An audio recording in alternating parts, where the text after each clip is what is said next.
איך זה שכל ראשי השירות, מה קורה כשאתם יוצאים החוצה מהשירות, שפתאום מביא אתכם למקום הזה שאתם אומרים, אנחנו בעד שתי מדינות, מה יש שם בחוץ שלא נמצא בפנים, או שיש את זה בפנים וזה יוצא החוצה, פשוט מתגלה כשאתם יוצאים החוצה?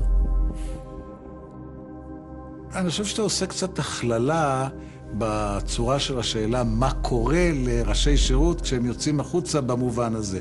אבל התשובה, התוצאה היא אנשים שמצויים בתוך העיסה הזאת, חיים בה במשך הרבה מאוד שנים, רואים את הצדדים הכי איומים, הכי זוועתיים, הכי טרגיים במערכת הזאת, בסכסוך הישראלי-פלסטיני, מטיבים להבין זאת מכיוון שהם חוו את זה על בשרם.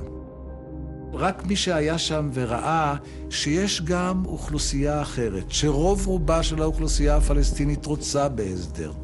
שרוב רובה של האוכלוסייה הפלסטינית זה אנשים שאפשר לקיים איתם חיים חברתיים, שאפשר לקיים איתם מערכת כלכלית, שאפשר בהחלט גם לדבר איתם בלבל של מערכת מדינית.